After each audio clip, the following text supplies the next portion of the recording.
Bienvenidos a un nuevo programa de Referentes de Inversión. Hoy analizamos el momento que vive la economía española con José Carlos Díez y Rosa Duce. Empezamos.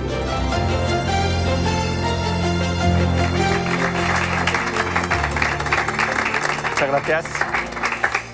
Bueno, vamos a hablar sobre la economía española. La tengo un poco de cariño porque le dedico mi vida y unos cuantos años a su estudio. España es una economía muy agradecida. Es una economía que cuando tiene condiciones de estabilidad crece y suele crecer más que sus socios europeos. Voy a contar un poquito la historia y voy a llegar hasta la historia reciente y luego ya abriremos un poquito el debate un poco hacia el futuro.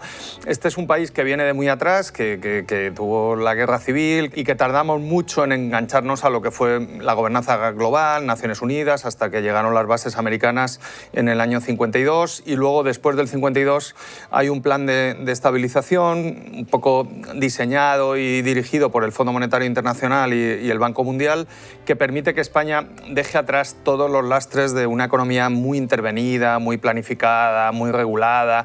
Tenías que pedir permisos para todo, la burocracia te mataba. Entonces, aquello le sentó bien. En ese año la economía española tenía la misma distancia en renta por habitante que tiene hoy con Alemania, Bulgaria, y desde entonces España vivió lo que se llamó un milagro económico. Fue un crecimiento explosivo, parecido a lo de China en los últimos años, crecimientos del 7% de promedio, mucho trasvase de gente en el campo hacia las ciudades, un proceso de industrialización, de urbanización, hasta tener una crisis muy grave. La crisis del petróleo nos llegó tarde, tardamos en reconocer las crisis y en el año 75 hasta prácticamente el año 83, además coincidió con la transición económica, fue una crisis especialmente grave para la economía española. De nuevo, se hizo un plan de estabilización, el Plan Boyer, volvió a funcionar, la economía volvió a crecer, entramos en la Unión Europea, fue un shock de regulación, de seguridad jurídica, empezamos a tener leyes serias de países serios que no habíamos tenido y aquello atrajo mucha inversión extranjera, muchas grandes multinacionales que eligieron España principalmente por sus salarios baratos. Tenías un entorno de estabilidad con salarios bajos. A partir de ahí el salario explotó, llegamos incluso a estar muy cerca de la convergencia, pero lo del euro nos confundió y montamos una pequeña burbuja inmobiliaria, nos endeudamos demasiado y bueno, vivimos una crisis muy dura desde el 2008. Esa crisis yo creo que nos descarriló y luego la pandemia también fue una crisis durísima y desde entonces es un país, por supuesto, desarrollado, con un nivel de renta muy alto, pero tiene problemas para ubicarse en lo que llamamos la era de la tecnología global. Estamos viendo el mayor desarrollo tecnológico de la historia de la humanidad desde el Neolítico. Estamos superando los niveles de tecnología que tuvimos en la Revolución Industrial del siglo XVIII y España no está incorporando todo lo que debería esa tecnología en la producción de bienes de servicios y eso nos tiene la productividad prácticamente estancada y tenemos un problema de salarios provocado también desde la crisis del 8 con precariedad, niveles de desigualdad bastante elevados. Entonces, yo creo que somos un país que crece, que no me digas por qué, no le está afectando la inestabilidad política, los españoles no tienen miedo al futuro, tenemos un concepto familiar muy importante y eso da una estabilidad muy fuerte, incluso en las crisis y en las recesiones, pero nos falta crecer mejor. Para contar cómo está la economía española y un poquito las perspectivas para el año que viene, tenemos a Rosa Duce que nos va a ayudar. Rosa, un placer, todo tuyo. Gracias.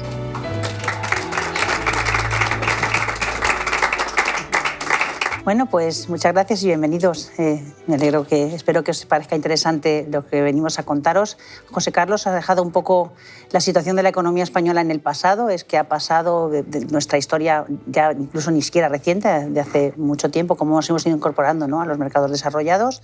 A mí me gustaría pararme un poco, no tanto en lo que ha pasado este año, que también, sino por qué España en los últimos 2 años se ha comportado mejor que el resto de economías de la zona euro, ¿no?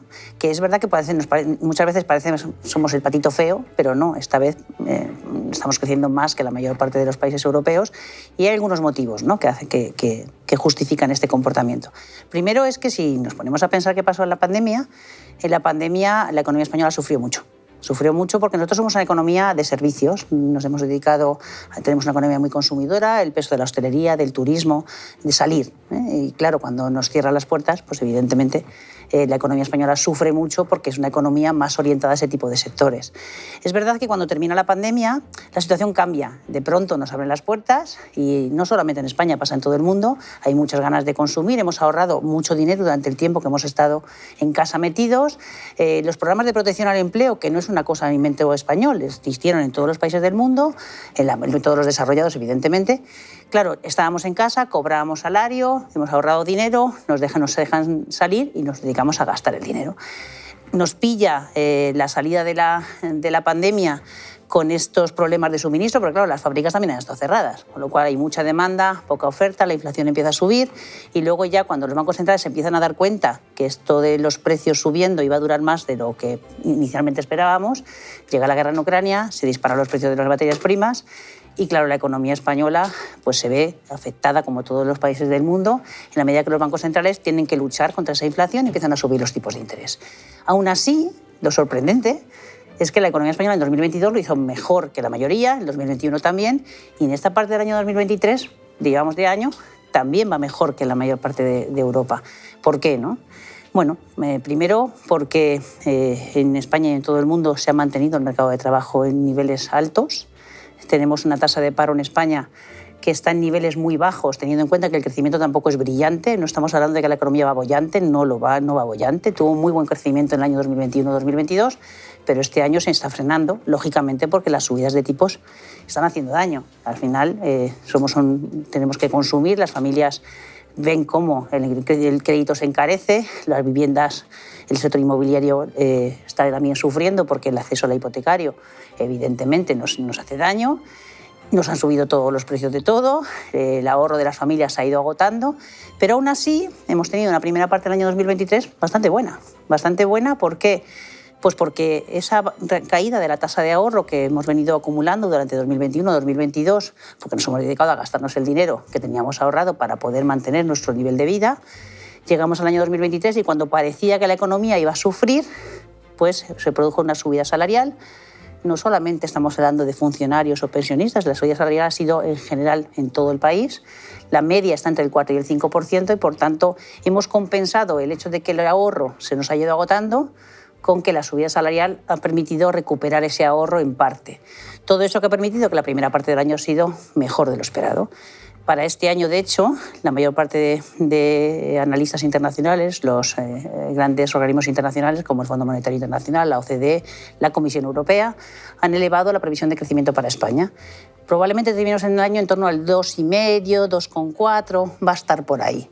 Es verdad que poco a poco lo que nos dicen los indicadores es que la economía se está frenando, porque no nos olvidemos de que los tipos de interés han subido extraordinariamente. En verano de 2022 los tipos estaban en el 0%. Ahora mismo están en el 4,5% el tipo de refinanciación del BCE. Son una subida de tipos muy agresiva que también han tenido otros países, porque en Estados Unidos han subido todavía más los tipos de interés, pero que hasta ahora le hemos podido aguantar con ese ahorro acumulado, con esa subida salarial, pero que evidentemente esto se está agotando y las previsiones apuntan a ir poco a poco perdiendo fuelle. De aquí a 2024, ¿qué nos puede devenir el futuro, teniendo en cuenta además un entorno geopolítico muy complejo? Bueno, pues para hablar de esto, tengo el placer de volver a invitar aquí conmigo a José Carlos para ver un poco de qué podemos esperar de la economía española el año que viene. Bueno, vamos a ver si lo conseguimos.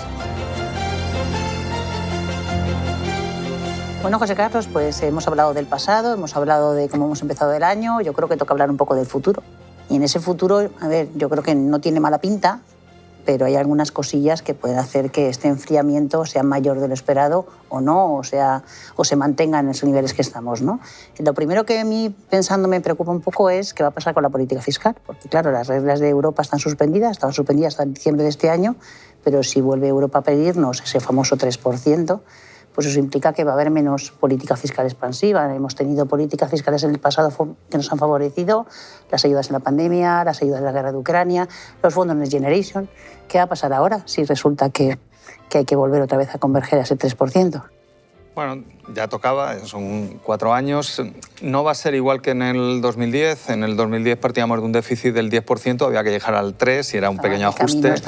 Ahora esperemos que cerremos este año cerca del 4% y es un ajuste del 1%. Entonces es razonable, pero por lo menos te tienes que contener y empezar a tomar alguna medida. Hay que desmontar las bajadas de IVA que han funcionado bien, han contenido la inflación, la electricidad, el gas. Europa, de hecho. Lo ha pedido el Consejo, yo creo que es razonable. A lo mejor los alimentos no, porque sigue todavía la sequía y la inflación de alimentos alta, pero el resto de medidas.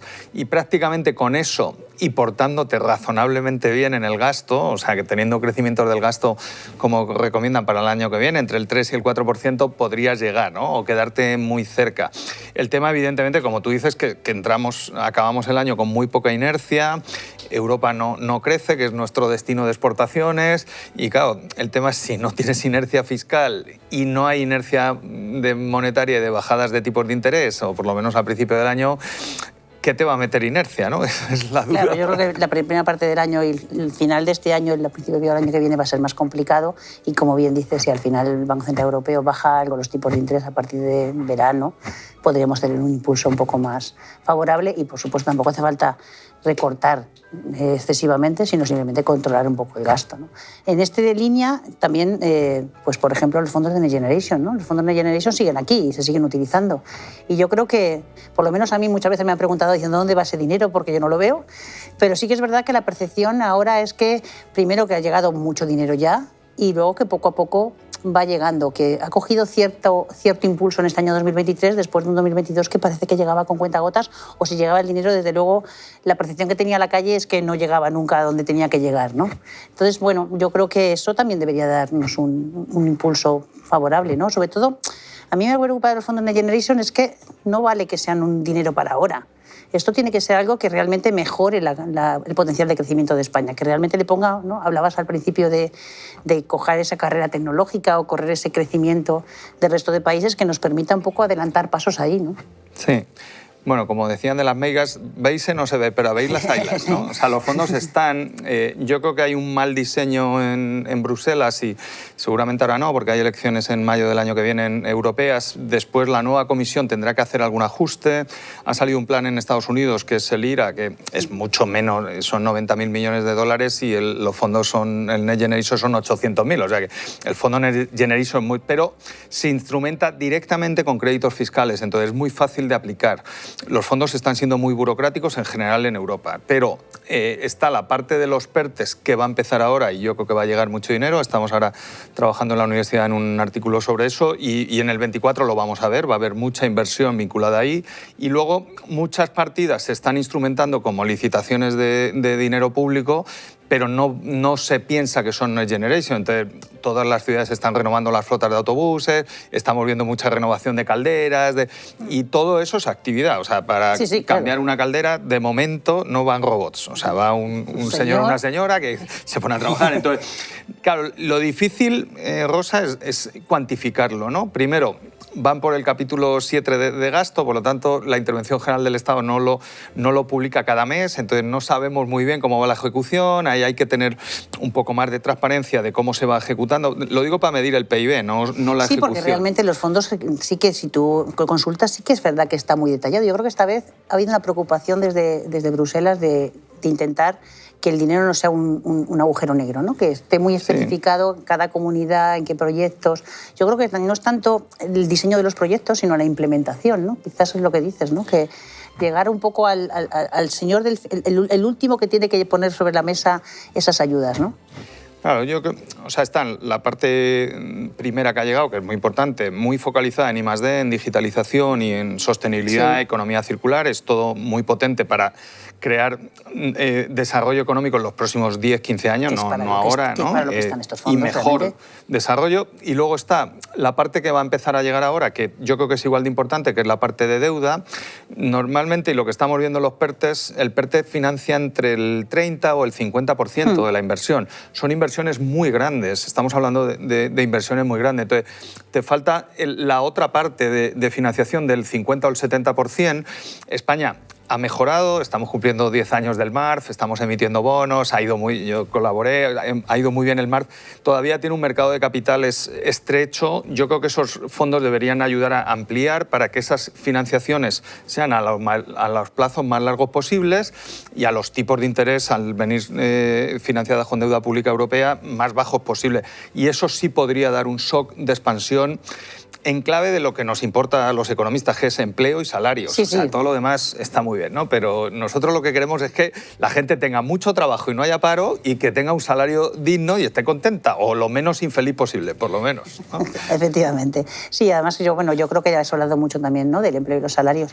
A mí creo que también hay que mejorar la productividad. Estos fondos son una oportunidad para mejorar la productividad de la economía española, porque quizás es un poco la asignatura pendiente. Cuando uno mira las cifras de productividad, no solamente en España, es un problema europeo. En Europa la productividad sigue siendo relativamente baja si nos comparamos con Estados Unidos o con otros países. Es verdad que tenemos un problema de población, es verdad que tenemos un problema de educación. Entonces, bueno, yo creo que estos fondos deberían de valer para poner a España en el camino de realmente volver a crecer y ponerse en línea con el resto de países punteros. Y hay que invertir mucho dinero no solamente en digitalización y sostenibilidad, como has dicho, que yo creo que está claro que hay que estar ahí, pero también potenciar pues, la formación profesional, que parece que está denostada, y hoy en día hay muchísima necesidad de profesionales. Hoy en día ves que falta mucho empleo en el sector construcción, por ejemplo, ¿no? Entonces hemos pasado de tener una economía, como bien te hablabas antes, de una burbuja inmobiliaria y que parece que no merecía la pena estudiar, sino que era mejor dedicarse a la construcción, y ahora, sin embargo, falta empleo. O falta empleo en la hostelería. O sea que realmente hay muchos trabajos que deberíamos de mejorar el sistema educativo para que realmente se ajustara mejor la oferta a la demanda.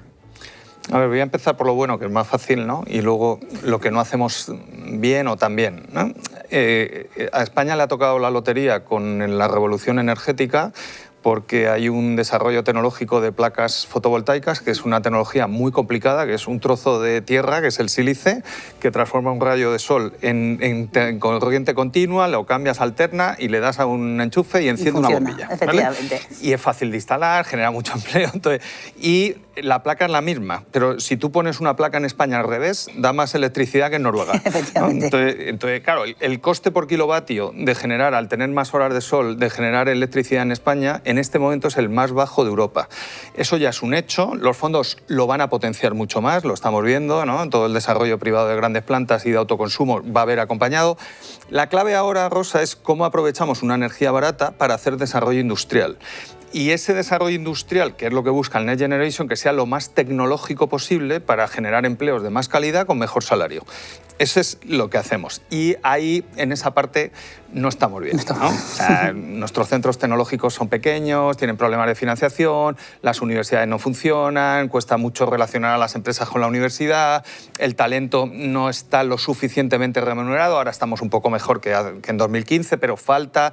Mucho talento se va, aunque es fácil que vuelva, porque aquí se vive bien. Entonces, vamos a aprovechar todo lo que podamos lo de la energía, que es muy importante, y vamos a asumir y a reconocer que no lo estamos haciendo bien y copiemos a los países que lo están haciendo bien. Y luego una visión muy empresarial de la tecnología mercado, no una visión académica de hacer paper para publicar, ¿no? Yo creo que eso es lo que nos falta, y que si hacemos eso con los Next Generation, bueno, a este país le irá bien, porque nos ha ido bien y tenemos suerte, y los españoles, la economía funciona, no sé por qué, pero la economía va bien. Ahora, si la haces un poquito más tecnológica, lo que haremos es tener mejor nivel de vida y menos cabreo y menos desasosiego. Sí, sobre todo porque además lo que hemos dicho al principio, yo creo que no es tanto qué va a pasar el año que viene, ¿no? Porque el año que viene, pues lo hemos hablado, ¿no? O sea, tendremos un crecimiento cada vez más bajo, pero luego probablemente a mitad del verano también nuestros vecinos empezarán a crecer. Si además Estados Unidos recorta los tipos, pues también repuntará, la economía repuntará, China poco a poco irá saliendo del hoyo,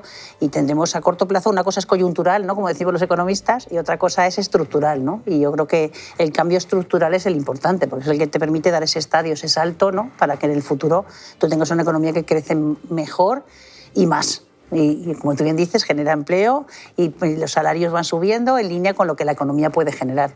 A mí me parece que tenemos todos los... O sea, como bien dices, en España se vive muy bien, tenemos todas las las piecitas. Quizás tenemos también retos que son estructurales y que, que tendremos que afrontar en algún momento, que no es un problema solo de España, es de Europa, es de Japón, que es el envejecimiento. Esto es la gran asignatura pendiente que tenemos que terminar de arbitrar, el conseguir, bueno, pues estas sociedades que están muy envejecidas, ¿cómo vamos a conseguir, bueno, pues que mantengamos nuestro nivel de vida teniendo en cuenta pues que las sociedades cada vez, pues los gastos sociales son cada vez mayores, los gastos en pensiones van a ser cada vez mayores y por tanto tenemos que conseguir conjugar, ¿no?, una cosa con la otra. Pero yo soy optimista, es lo que tú dices. O sea, yo nunca digo que la economía va fenomenal porque evidentemente no es cierto, la economía está sufriendo de la subida de tipos de interés. También es cierto que estamos mejor que el resto de Europa, pero también es verdad que porque nuestra estructura de crecimiento a día de hoy nos está favoreciendo. Pero lo que dices, yo creo que de cara al futuro España tiene muchas posibilidades y si aprovecha bien el dinero que llega ahora mismo es una oportunidad única. Así que bueno. Recuerda mucho al 86, ¿verdad, Rosa? Sí. Cuando entramos en la Unión Europea recibimos los fondos estructurales, luego los fondos de cohesión, hicimos las carreteras, los puertos, los aeropuertos, los trenes. Sí, lo que pasa es que también cometimos muchos errores y lo ideal sería ahora pues aprender de esos errores del pasado para ir encaminándonos a un crecimiento mejor. Que este último salto ya es más complicado, porque dar el salto de muy atrasado a un nivel intermedio alto es complicado, lo han hecho muy pocos países, pero bueno, dar el salto a la tecnología ya, claro, entras en un grupo de 15, 20 países, ¿no? Entonces, esa es la gran liga, o sea, si queremos jugar en la primera división o si queremos quedarnos en primera división, pero jugando atrás, ¿no? Esa es un poco la decisión. Es un buen símil. Bueno, pues yo creo que hemos estado en este ratito analizando un poco lo que pensamos de la economía el año que viene. Yo espero que a nuestro público le haya parecido interesante y ahora, bueno, pues vamos a dar oportunidad a que alguno de ustedes nos hagan alguna pregunta. Gracias. Los tipos de interés han subido con fuerza. ¿Seguirán subiendo? ¿Significa esto que nos encontramos ante un nuevo colapso del mercado de la vivienda? Bueno, la verdad es que los tipos de interés han subido mucho y muy rápido, lo hemos comentado antes. Yo creo que el Banco Central Europeo no quiere subir más los tipos. Lo que dice Lagarde en las últimas reuniones es que cree que los tipos ya han subido lo suficiente. Eso no quiere decir que no pueda subir más, porque como hablábamos también, el futuro es incierto, ¿no? Pero tiene pinta de que los tipos ya deben estar en máximos. La clave ahora es cuándo van a bajar. La percepción ahora mismo es que los tipos van a estar altos durante bastante tiempo. Bajarán, pero no van a bajar excesivamente. Desde luego no van a volver al 0% que teníamos hace 2 o 3 años, ¿no? Ahora estamos pensando en que van a bajar los tipos, bajarán probablemente a partir de mediados del año que viene, no en demasía, probablemente vamos a estar en tipos por encima del 3% en los próximos 2 años, pero el efecto en el mercado de la vivienda, lo peor lo hemos visto, pero es verdad que los precios han subido, los precios se han mantenido, porque hay factores de oferta y demanda que están favoreciendo también que los precios se mantengan en el sector inmobiliario. Por un lado hay mucha demanda, porque ahora están accediendo al mercado inmobiliario pues mis hijos, ¿no? Es decir, los hijos de la generación más numerosa. Entonces hay mucha demanda, luego hay mucha demanda también de extranjeros y hay poca vivienda. El problema es que el suelo está caro, construir también está muy caro, no solamente porque han subido los factores de producción en materias primas, sino también lo que hablábamos antes. El empleo cuesta encontrar trabajadores. Por tanto, yo no creo que vaya a haber un nuevo colapso del mercado de la vivienda. El sector financiero estamos viendo cómo la morosidad no está subiendo. Por tanto, en principio no tenemos la misma situación que hace años. No hay un sobreendeudamiento. La deuda privada de las familias ha bajado mucho en los últimos años, pero sí que vamos a ver poco a poco, efectivamente, que la subida de tipos pues se está notando ya. Y en los datos de PIB del tercer trimestre ya vimos que la inversión inmobiliaria había tenido un crecimiento negativo. Bueno, pues no sé si hay alguna pregunta más entre el público. Buenas tardes. Decís que España es de los países que más ha avanzado en la recepción de fondos NextGen. España, que es un país básicamente de pymes, ¿cómo creéis que va a llegar ese dinero a las pequeñas y medianas empresas españolas? Gracias. Bueno, somos los que más hemos adjudicado, pero nos queda mucho por adjudicar. Los planes están costando en todos los países y en España también. está la parte de los PERTEs, que es el gran dinero, los grandes planes, donde se ha obligado a que las grandes corporaciones lleven a empresas en asociación, y ahí vemos todo un ecosistema de pymes alrededor de las grandes empresas industriales españolas que están entrando y que van a arrastrar. Y luego en el resto, pues es verdad que son licitaciones normales, como si fuese una licitación de gasto público normal, y es difícil que el Estado, o sea, la Administración Central, la Comunidad Autónoma o el Ayuntamiento venga a tu empresa a llamar. Entonces, tienes que estar muy bien conectado, principalmente con las patronales, las cámaras de comercio, las asociaciones empresariales, para estar informado de las licitaciones y cuando salgan tener un asesoramiento, puede ser a través de estas asociaciones o empresas especializadas en presentar este tipo de proyectos, que no es sencillo, tienen su complejidad por la burocracia administrativa para poder acceder. Pero bueno, muchas pymes están accediendo. El problema seguramente que son pymes medianas grandes, que son las que faltan en España. España tiene un peso muy pequeño de pymes medianas grandes y necesitamos crecer. Tenemos la mitad que el promedio europeo en porcentaje y tenemos una cuarta parte de Alemania. Entonces, si crecen esas empresas, tirarán del resto de pymes pequeñas, de autónomos, y todos nos beneficiaremos. Por lo tanto, aunque no se vean, ¿no?, es bueno que esas empresas medianas entre 50 y 250 trabajadores que ya están, se crezcan y se aprovechen mucho de los fondos. Yo creo que eso es la clave del Next Generation. Gracias. ¿Alguna pregunta más? ¿Sí? Hola, buenas tardes. Quería preguntaros, si la economía española va mejor que la europea, ¿por qué esa situación no se refleja en las cotizaciones de las empresas españolas? Bueno, yo siempre digo que es que nos fijamos mucho en el IBEX, pero el IBEX realmente no es un reflejo de la economía española. El IBEX tiene una composición sectorial que está muy sesgada para determinados sectores. Los grandes valores del IBEX son valores financieros, hay también eléctricas y valores ligados a todo lo que tiene que ver con el sector energía. Tenemos alguna empresa, tenemos Repsol como gran empresa petrolera. Realmente no es un reflejo de la economía española. Y de hecho no lo ha hecho tan mal. Este año el IBEX tiene un comportamiento positivo, pese a que hemos tenido, pues, en los últimos, desde finales de agosto hasta prácticamente finales de octubre, hemos visto caídas importantes. Por tanto, primero, no es un reflejo de la economía española. Segundo, tampoco ha tenido un comportamiento negativo. Ha tenido un comportamiento que en el año es positivo, no es muy diferente al resto de los países europeos, y hay sectores que han estado muy dañados, como ha pasado con el sector financiero desde la crisis de los bancos regionales, y que creemos que pueden tener potencial de recuperar. Pues no sé si da tiempo para una última pregunta. Gracias. Hola, buenas tardes. Tengo dos preguntas referentes a los bonos del Tesoro Español. La primera es cómo les puede afectar la fuerte subida del nivel de deuda. Y la segunda es si la financiación del Tesoro, pues cómo le puede influir la situación actual política. Bueno, pues muy buena pregunta, me alegro que... A ver, tenemos una deuda pública de 3 dígitos por encima del 100% del PIB y da un poco de respeto. Es verdad que se está comportando francamente bien. Desde que el BCE dejó de comprar deuda había dudas de cómo iban a ir las primas de riesgo, y la prima española se está comportando bastante mejor que la italiana. También tenemos menos deuda que ellos. No está afectando nada la inestabilidad política. Llevamos prácticamente 4 o 5 meses con una situación de incertidumbre sobre el futuro gobierno, y la prima de riesgo está bastante estable. Aún así, yo creo que habría que tomar medidas como con el colesterol, ¿no? Por prevención. ¿Cómo se baja una deuda pública? Básicamente hay que hacer 2 cosas. Una, hay que tener un superávit fiscal antes del pago de intereses, y no lo tenemos. Hay que hacer un ajuste fiscal en los próximos 2 años de 1,5 puntos, 2 puntos, para llegar a ese nivel. Y 2, como decir, versionando a los Beatles, all we need is growth. Hay que crecer, ¿no? Hay que subir el crecimiento potencial y hay que aprovechar los Next Generation y la productividad para crecer más, tener más recursos y devolver la deuda.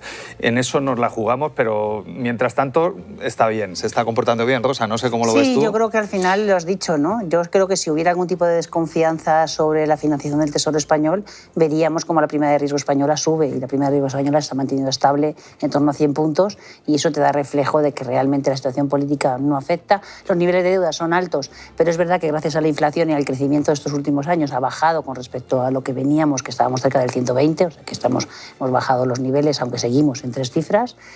Y está claro que hay confianza en la deuda pública española porque estamos viendo cómo el atractivo de las letras, de los bonos, no solamente por inversores internacionales, sino por los mismos españoles, ¿no? Por el inversor doméstico, pues hay un gran atractivo por ir a este tipo de emisiones. Nosotros lo que vemos es que efectivamente, como los tipos van a bajar, pues no solamente, parece que solamente nos fijamos en las letras, pero que hay bonos a más plazo y que quizás pues, te interesa más ir a bonos de más plazo para garantizar esa rentabilidad, pero desde luego dudas sobre la financiación del Tesoro español, pues ahora mismo no hay. No sé si te he contestado. Perfectamente, muchísimas gracias. Bueno, pues muchas gracias José Carlos por habernos acompañado esta tarde aquí a hablar de economía española.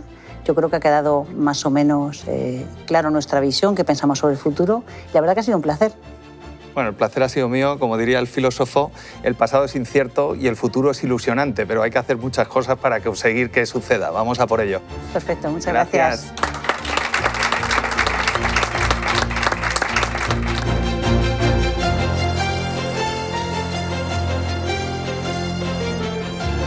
Descubra más en referentesdeinversión.es.